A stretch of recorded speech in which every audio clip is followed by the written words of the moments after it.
স্বামী বলছে পর্দা করো, তোমাকে ভালোবেসে বলছি তুমি পর্দা করো, তুমি আমার অনেক প্রিয় একজন মানুষ, তুমি বেপর্দায় বাইরে যাবা, লোকজন দেখবে, কেমন হয়? ঠিক আছে, তোমাকে তো আমিই বিয়ে করেছি, তুমি আমার মানুষ, তোমাকে দেখবে কেন? প্রিয় মা ও বোনেরা, পর্দা ছাড়বেন না। আপনাদের জন্য 4টা কাজ: স্বামীর আনুগত্য করা, লজ্জাস্থানের হেফাজত করা, আপনার 5 ওয়াক্ত সালাত ঠিকঠাক মতো আদায় করা এবং রমজান মাসে সাওম রাখা। নবীজি বলেছেন সাল্লাল্লাহু আলাইহি ওয়াসাল্লাম, জান্নাতের যে কোনো দরজা দিয়ে ইচ্ছা আপনি প্রবেশ করতে পারবেন। আপনার জন্য সহজ। আর স্বামীর আনুগত্য বলতে আমি বুঝাইনি স্বামীর দাসত্ব করতে হবে, এটা বলিনি। এখনকার কিছু ফ্যামিলিস্ট মেয়ে আছে, ওরা আনুগত্য শব্দ মনে হয় যে দাসত্ব মনে হয়। আনুগত্য দাসত্ব এক জিনিস না। আনুগত্য কি? স্বামী কোরআন সুন্নাহর অনুকূলে কোনো কথা বলেছে, আপনি মানবেন। স্বামী বলছে পর্দা করো, তোমাকে ভালোবেসে বলছি তুমি পর্দা করো, তুমি আমার অনেক প্রিয় একজন মানুষ, তুমি বেপর্দায় বাইরে যাবা, লোকজন দেখবে, কেমন হয়? ঠিক আছে, তোমাকে তো আমিই বিয়ে করেছি, তুমি আমার মানুষ, তোমাকে দেখবে কেন? ঠিক আছে, তো এখন স্বামী ভালো কথা বলেছে, আপনি শুনলেন, এটা আনুগত্য। আর ওই স্বামী যদি বলে আসো তো আমার কলিগরা এসেছে, ওকে খাবার সার্ভ করতে হবে, আসো খাবারটা পরিবেশন করো, এখন আপনি বেপর্দা হয়ে আপনার স্বামীর কলিগের সামনে খাবার পরিবেশন করতে শুরু করলেন, এটা কি আনুগত্য করতে হবে? এটা তখন আপনি আনুগত্য করবেন না। সিম্পল, কোরআন সুন্নাহর অনুগত কাজে আপনি স্বামীর আনুগত্য করবেন, বিপরীতে গেলে আপনি করবেন না। স্বামীর আনুগত্য মানে স্বামীর দাসত্ব নয়। আর এই হাদিসটা আপনি কেন ভুলে যান যে আল্লাহ রাসূল সাল্লাল্লাহু আলাইহি ওয়াসাল্লাম বলেছেন, আল্লাহ ছাড়া যদি কাউকে সেজদা করা যেত, সম্মান বুঝাচ্ছেন, আল্লাহ ছাড়া যদি কাউকে সেজদা করা জায়েজ হতো, আমি মেয়েদেরকে বলতাম যেন স্বামীকে সেজদা করে। কেন? কারণ আপনাকে রেসপন্সিবিলিটি, আপনার খাবার, আপনার ফুড, আপনার শেল্টার, আপনার মানে পুরো দায় দায়িত্ব নিজের হাড় ভাঙা পরিশ্রম দিয়ে, জীবনের ঝুঁকি নিয়ে স্বামী আপনার জন্য করে। সে আপনার সম্মান পাওয়ার যোগ্য তো? সে কি আপনার সম্মান পাওয়ার যোগ্য নয়? আপনি যদি সম্মানের হক আদায় না করতে পারেন তাহলে আপনি অকৃতজ্ঞ। আর অকৃতজ্ঞ মেয়ে কখনো জান্নাতে যাবে? একটা হাদিসে আছে, বেশিরভাগ মেয়ে জাহান্নামের যাওয়ার অন্যতম কারণ হচ্ছে তারা স্বামীর সাথে কুফুরি করে। কি করে? মানে সারা জীবন স্বামী ভালোবেসে যায়, ভরণ পোষণ দিয়ে যায়, সব চাহিদা পূরণ করে যায়, একদিন দেখবেন কথা কাটাকাটি হয়েছে, ওই দিন বলে বসবে যে তোমার কাছে আমি কিচ্ছু পাই নাই সারাদিন।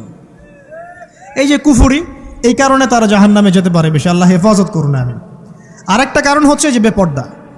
আপনাকে 4টা মূলনীতি ফলো করতে হবে। 1, এমন কোনো পোশাক পরবেন না যে পোশাকটা আটো সাটো, যেটা পরলে আপনার গায়ের কাঠামো বোঝা যায়। এটা বোরখা হলেও পরা যাবে না। আমি কি বুঝাতে পারছি? ডিজিটাল বোরখা দেখেন নাই? দেখছেন? মাশাআল্লাহ। আর কারা কারা দেখছেন? এদিকে চোখ বেশি যায় না? আচ্ছা, এমনি দেখা যায়, চোখ দিতে হয় না, এমনি দেখা যায়। ডিজিটাল বোরখা চলবে না, ডিজিটাল বোরখা চলবে না। আমার মত, এটা আমি মত দিচ্ছি, আমি আল্লাহর রাস্তায় সময় দিয়েছি অনেক দিন, এবং এখানে যে পর্দাটা শেখানো হয় এরকম পর্দা আমি অন্য কোথাও দেখিনি। এত চমৎকার পর্দা শেখানো হয়। কারা কারা সময় লাগিয়েছেন? 3 দিন 7 দিন সময় দিয়েছেন কারা কারা? বেশিরভাগই দেন নাই। সমস্যা নাই, দিতে হবে, আমি বাধ্যতামূলক বলিনি আপনাকে। বলেছি এখানে পর্দা শেখানো হয়, চমৎকার পর্দা শেখানো হয়, যে এখানে চোখটা পর্যন্ত তাদের ঢেকে রাখার তালিম দেওয়া হয়। যাই হোক, যেখানেই শেখেন অ্যাটলিস্ট পর্দাটা শিখলেই হলো। এমন পোশাক হবে না যেই পোশাকটা আটো সাটো, যেটা পরে আপনার গায়ের কাঠামো বোঝা যায়।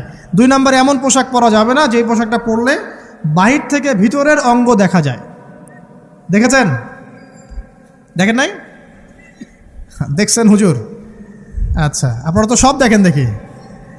তারপরে 3 নাম্বার, এমন পোশাক পরা যাবে না যেটা অমুসলিমদের সাথে সাদৃশ্য আছে। কথা বুঝতে পারছেন? অমুসলিমদের ধর্মীয় বিষয়ের সাথে সাদৃশ্য আছে এমন পোশাক মুসলিম মেয়েদের পরা যাবে না। এর মানে এই নয় যে অন্য ধর্মকে আপনি আক্রমণ করবেন, এটাও নয়। যে যার ধর্ম তাদের স্বাধীনতা মতো পালন করবে। মুসলিমরা বাধা দিবে? দিবে না। মুসলিমরা দাওয়াত দিতে পারে। কি করতে পারে? দাওয়াত দিতে পারে যে ভাই, যে লা ইলাহা ইল্লাল্লাহর কনসেপ্ট আপনাকে বুঝাচ্ছি, আল্লাহ ছাড়া কোনো মাবুদ নাই, মুহাম্মদ সাল্লাল্লাহু আলাইহি ওয়াসাল্লাম সর্বশেষ রাসূল, এই কোরআন পড়ুন, হাদিস পড়ুন, দেখুন এটাই হচ্ছে মানবতার মুক্তির সনদ। এরপর যদি সে ইসলাম কবুল করে আলহামদুলিল্লাহ, যদি না করে এর হিসাব কে দিবে? সে নিজে দিবে। এর হিসাব কি আমাকে দেওয়া লাগবে? দেওয়া লাগবে না।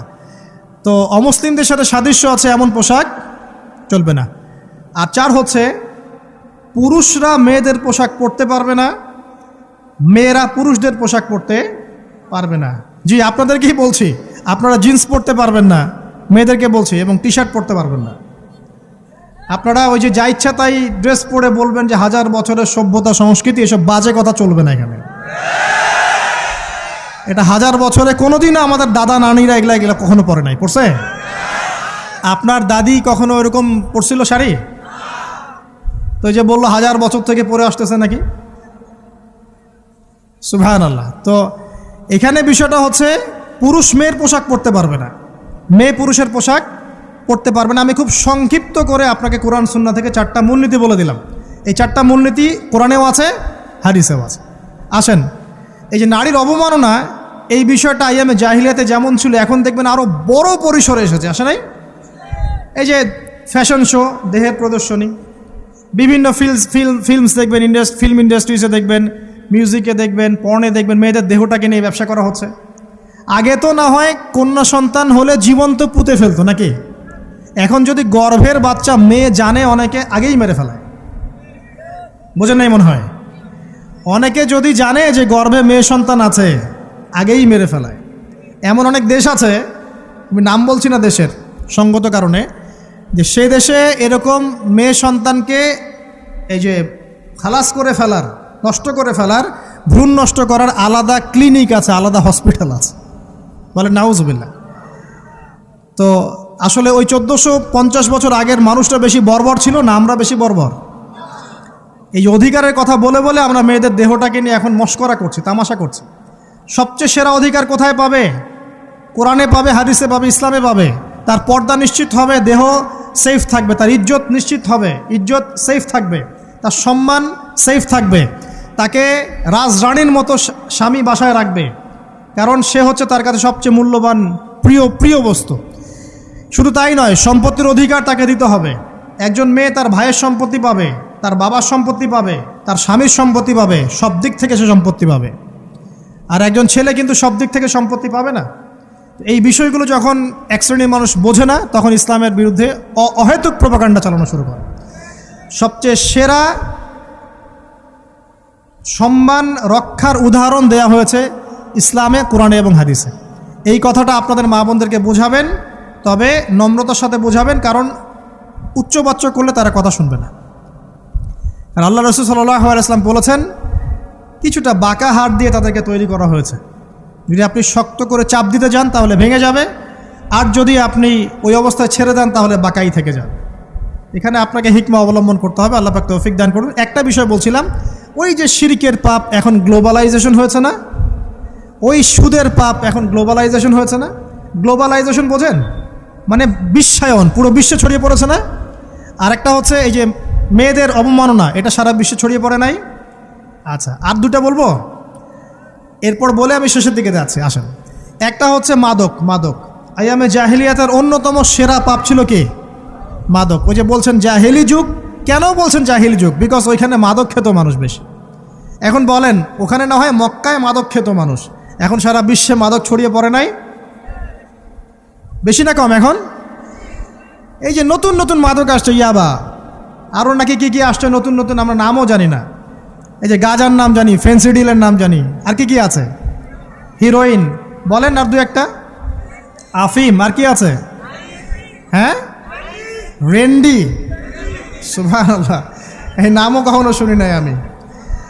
আচ্ছা শোনেন, বিষয়টা হচ্ছে, দেখুন, এই বিষয়টা কি হালাল না হারাম? আচ্ছা, এটাকে যদি আমরা হালাল করে নেই তাহলে কি হবে? কুফরি হবে না শিরক হবে?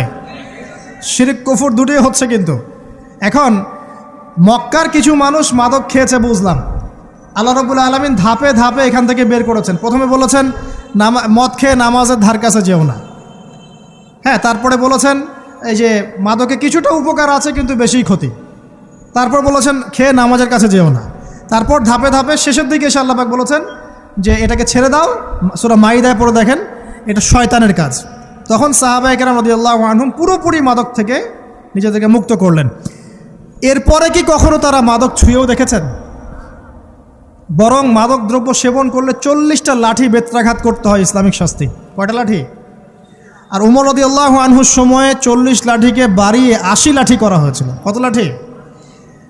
80 লাঠি কিন্তু আরও একটা পাপের শাস্তি আছে, বলবো? অপবাদ, এখন যেটা বেশি দেওয়া হয়, অপবাদ, মিথ্যা অপবাদ, সতী সাধী নারীর উপরে মিথ্যা অপবাদ, এর শাস্তি হচ্ছে 80 লাঠি। আবার 100 লাঠির শাস্তি আছে, 100 লাঠি। এটা কিসের জানেন? জিনা, জিনা। এই যে যারা করছেন, এর শাস্তি হচ্ছে 100 লাঠি, তাও জনসমক্ষে দিতে হবে, গোপনে না। আর 1 বছরের জন্য এলাকা ছাড়া করতে হবে। রজম একটা শাস্তি আছে, রজম। এটা কি? রজম মানে পাথর নিক্ষেপ করে হত্যা। এটা তো বর্বর, তাই না? অমানবিক, মধ্যযুগীয়। এসব কথা শুনছেন না? শোনেন, কিছু কিছু বিষয় আছে যে বিষয়গুলো করার পরে এই পৃথিবীতে মানুষ বেঁচে থাকার অধিকারটা হারিয়ে ফেলে। কথা বুঝতে পারছেন না মনে হয়?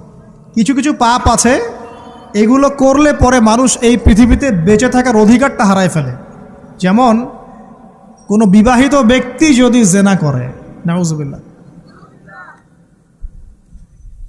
কোনো ছেলে যদি কোনো ছেলের সাথে যৌন সম্পর্ক করে, সমকামী করে, বা এটাকে যেটা গে মানে যেটা কি বলে, সমকামিতা, ঠিক আছে, এই কাজ যদি কেউ করে, নোংরা কাজ যদি কেউ করে, কোনো মেয়ে যদি কোনো মেয়ের সাথে এরকম কোনো কাজ করে, একই পাপ। এসব পাপ করলে পরে এই পৃথিবীতে বেঁচে থাকার অধিকারটা সে হারিয়ে ফেলে। কথা কি বুঝতে পারছেন? আচ্ছা, তখন শাস্তি হচ্ছে আল্লাহ রাব্বুল আলামিন পাথর নিক্ষেপ করে হত্যা করতে বলেছেন। কারণ হচ্ছে সে এত গর্হিত একটা কাজ করেছে যেটা এই শাস্তি পাওয়ার সম্পূর্ণ যোগ্য। এবং কওমে লূত নামে যে কওম ছিল, ওই কওমটাকে আসমানে উঠিয়ে আল্লাহ পাক পাথর বর্ষণ করে এভাবেই শেষ করে দিয়েছেন। জর্ডান একটা দেশ আছে না, জর্ডানের পাশে ডেড সি নামে একটা জায়গা আছে, ডেড সি, মৃত সাগর। ওইখানে সাদুম নামে একটা গোত্র থাকতো। কোন গোত্র? সাদুম। ওই সাদুম গোত্র এরকম সমকামী ছিল। আল্লাহ রাব্বুল আলামিন লূত আলাইহিস সালামকে পাঠিয়েছিলেন, তারা হেদায়েতের বাণী শোনে নাই। আল্লাহ পাক ওদেরকে আসমানে উঠিয়ে পাথর নিক্ষেপ করে উল্টা দিকে দাফন করে দিয়েছেন। নাউজুবিল্লাহ। তো কিছু কিছু পাপ আল্লাহ পাক সহ্য করেন না, আল্লাহ পাকের আরশ কেঁপে ওঠে। এই পাপগুলো সেরকম পাপ। কথা বুঝতে পারছেন? তো এই যে জিনা, পর্নোগ্রাফি, ব্যভিচার, পরকে, এগুলোর মধ্য দিয়ে আমরা নারীর অবমাননা করছি না? এবং ধর্মের মাধ্যমেও মাঝে মাঝে করছি, যখন আমরা ধর্মের নামে মেয়েদের অধিকার দিচ্ছি না। অনেকেই সম্পত্তির অধিকার দিচ্ছেন না, অনেকেই শিক্ষিত করছেন না, অনেকেই আরও এই যৌতুক নিচ্ছেন না, যৌতুক নিচ্ছেন না অনেকেই। যে বিয়ের সময় যৌতুক নেয়, এটা তো মেয়ের উপর, মেয়ের পিতার উপর টর্চার করা, সম্পূর্ণ হারাম, সম্পূর্ণ হারাম। তারপরে দেখবেন, রিপোর্টগুলো পড়ে দেখবেন যে এই বছর 2022, এই 22-এই গভর্নমেন্ট রিপোর্ট অনুযায়ী নিবন্ধিত প্রায় 1339টা ধর্ষণের মামলা হয়েছে। তো এটা এখন অ্যাভেলেবল, যে কোনো সব জায়গায় ধর্ষণ হচ্ছে, এখন অ্যাভেলেবল।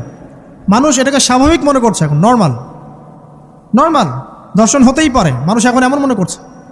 প্রত্যেক দিন পেপার খুলবেন, দেখবেন রেপের খবর, প্রত্যেক দিন খবর শুনবেন ধর্ষণের খবর। আর সব খবর তো আসে না, আসে হয়তো 10%, 20%, 30%, বেশিরভাগই আসে না। এলাকায় মোড়ে মোড়ে দেখবেন, গ্রামে গঞ্জে শহরে বন্দরে খালি ইফটিজিং দেখবেন, খালি ইফটিজিং। মেয়েদেরকে যৌন হয়রানি করা হচ্ছে, বাসে, অটোতে, টেম্পুতে, সব জায়গায়। বাসের মধ্যে মেয়েকে রেপ করে ফেলা হচ্ছে। একটা বাচ্চা মেয়ে যে বোঝেও না যে সেক্সুয়াল বিষয়গুলো কী জিনিস, ওকেও রেপ করা হচ্ছে। এই যে মহামারী, আপনি তো বুঝতে পারছেন না যে আমরা কোন সমাজে আছি। এই সমাজে আপনার মেয়ে তো সেফ না, আমার মেয়ে তো সেফ না। আমার মেয়ে, আপনার মেয়ের ভবিষ্যৎ কি হবে, এর ভবিষ্যতের নিশ্চয়তা কে দিবে? আপনার মেয়ের ইজ্জতের ভবিষ্যতের নিশ্চয়তা কে দিবে? এই নিশ্চয়তা দেওয়ার মতো মানুষ কোথায়, নেতা কোথায়? কারো ঘরের স্ত্রী, কারো ঘরের বোন, কারো ঘরের মেয়ে এখন সেফ না। বাসে, ট্রাকে, ট্রেনে, অটোতে, সব জায়গায় হতে পারে। আর এগুলোকে আমরা প্রমোট করছি, এখন নগ্নতাকে প্রমোট করছি, পর্নকে প্রমোট করছি। এই নগ্নতা, পর্ন, এসব দিয়ে মানুষের মাথাটাকে পুরো জানোয়ার বানিয়ে ফেলা হয়েছে। পর্ন দেখাতে দেখাতে ছেলেদের মাথাটাকে জানোয়ার, পশু বানিয়ে ফেলা হয়েছে।